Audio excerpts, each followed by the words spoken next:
Deməli, uşaqlar, keçirik ikinci dərəcəli cümlə üzvlərini. İkinci dərəcəli cümlə üzvləri təyin, tamamlıq, zərflikdir. Təyin, elə bilin ki, sifətlə saydı. Sualları necə, nə cür, hansı, neçə, nə qədər, neçənci. Deyir ki, təyin, isim və isimləşmiş üzvlərin yanında gəlib, onların əlamət və keyfiyyətini bilir. Təyini biz harada axtarırıq? Biz burada düzdür, sintaktika bölməsindəyik, yəni cümlə üzvlərindəyik. Amma mütləq morfologiyaya giriş edirik nitq hissələrinə. Niyə? Çünki təyini axtarsız yalnız ismin yanında. Yaxşı? Başqa cürə hərəkət eləməyin. İsmin yanında axtarmalısınız, ismin yanında olanda görməlisiniz ayrılır və bu suallardan birinə cavab verir. Deməli, təyinlər də sadə və mürəkkəb olur. Sadə təyinlərimiz ən çox təbii olaraq sifət, say, əvəzlik. Əvəzlikdən də bilirsiniz ki, işarə əvəzliklərdir, təyin əvəzliklərdir, iştirak edənlər. Sonra fe'li sifət. Sonra nə qaldı? İsim. Az hallarda ola bilər zərf. Məsələn, yuxarı siniflərdə.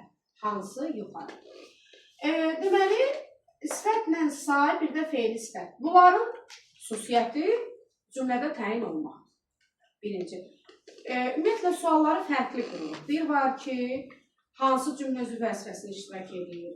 Bir var ki, əsas hansı cümlə üzvü kimi çıxış edir. Bunlar fərqli suallar. Bunlar əsas sifət, say, əvəzlik, əsasən təyin kimi çıxış edir. Baxın, o çox yaxşı qızdır. Necə qızdır bu sifətdir? Sonra, mən 5-ci sırada əyləşmişəm. Hansı sırada? 5-ci sırada. Sonra, bu maşın çox qəşəngdir. Hansı maşın? Və yaxud da, hər insan öz dünyasındadır. Hansı insan? Əvəzliklər təyini, bir də işarə əvəzliklər. Baxın, burada qeyd edeyim onu. Təyini, işarə əvəzliklər. Xüsusən də elə, belə əvəzlikləri, həmin, həmən əvəzlikləri, o və bu əvəzlikləri cümlədə təyin kimi çıxış edə bilir. Sonra, təyin əvəzliklərin hamısı, hər, bütün, öz, filan, cümlə, eyni əvəzlikləri cümlədə təyin kimi çıxış edirlər. Fe'li sifətlər elə bilin ki, sifətdir görünüş olaraq. Xarakter olaraq fe'l olsa da görünüş olaraq sifətdir. O, elə cümlədə necə nəcəhan suallarına cavab verir. Oxuyan uşaqlara böyük hörmətim var, hansı uşaqlara və yaxud da pişmiş xörək süfrəyə çəkildi, hansı xörək, batmış gəmi haqqında məlumatlar vardı, hansı gəmi, bax, bu şəkildə işlənir. İsimlər. İsimlər, baxın hansılar, bax, yenə işimizə gəldi. Taxta, dəmir, yun, ipək, şal yox, palçıq, torpaq, qızıl, gümüş, bürünc, tipli, əşya bildirən sözlər. Bir də, bax buna, bu hissəsinə hamı fikir verir. İndi ikinci deyəcəyim hissəyə insanlar fikir vermirlər. Sənət, peşə bildirən və titul bildirənlər var. Titul nədir ki? Titul deyəcəm. Sənət, peşə bildirənlər. Məsələn, bir var deyirsən, Ülviyə xanım, bu mürəkkəb addır. Bir də deyirsən, xanım Ülviyə. Cənab filan kəs, cənab tutaq ki, cənab Rəsul, məsələn deyirsən. Hansı Rəsul? Cənab Rəsul. Bunlar titul bildirənlərdir. Bu şəkildə də ayrıla bilirlər. Titul bildirənlər əvvəldə gəlib mürəkkəb adda yarada bilirlər. Məsələn, Şah İsmail Xətai. Əvvəldə gələndə onlar böyük ilə yazılır. İkinci tərəfdə gələndə balaca ilə. Məsələn, İsmail Şah balaca iləndir, amma bunlar mürəkkəb addır. Amma bir də deyirsən ki, cənab İlham Əliyev. İlham Əliyev, hansı İlham Əliyev? Cənab İlham Əliyev. Xanım Sürəyya, hansı Sürəyya? Bax, titul bildirənlər də işlənir, təyin olur. Bir də sənət peşə bildirənlər. Müəllim İlqar bizə qonaq gəldi, hansı İlqar? Həkim İlqar qapını döydü, hansı İlqar? Sənət peşə bildirənlər. Bax, bunu uşaqlar çox fikir verirlər. Bunlar isə cümlədə o qədər sifətin yerində işlənir ki, az qala bir sifət bilək. Taxta qapımı döymə, hansı qapımı? Dəmir, tutaq ki, balta, yun şal, ipək parça, palçıq yol, torpaq yol, gümüş saat, qızıl boyunbağı və s. bu şəkildə işlənə bilirlər.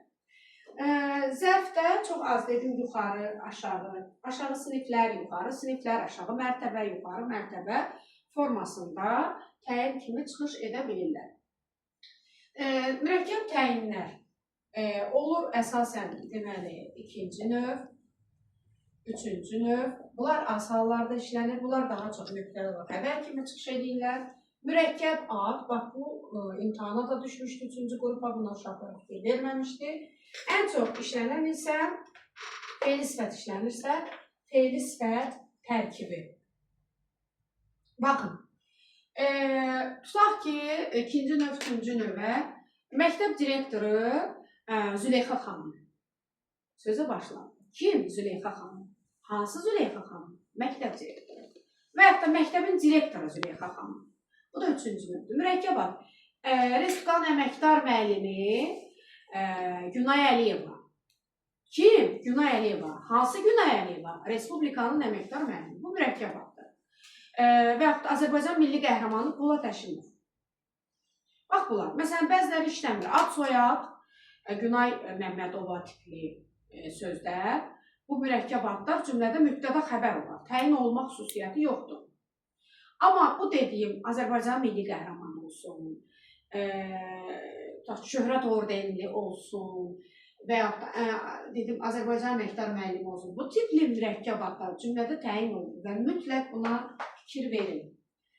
Çünki bu üçüncü qrupun testlərində də düşmüşdü, sual kimi vermişdilər ki, təyin funksiyasına çıxış edilənlər sırasında verilə bilməz deyəndə bunu uşaqlar səhvən götürmüşdülər.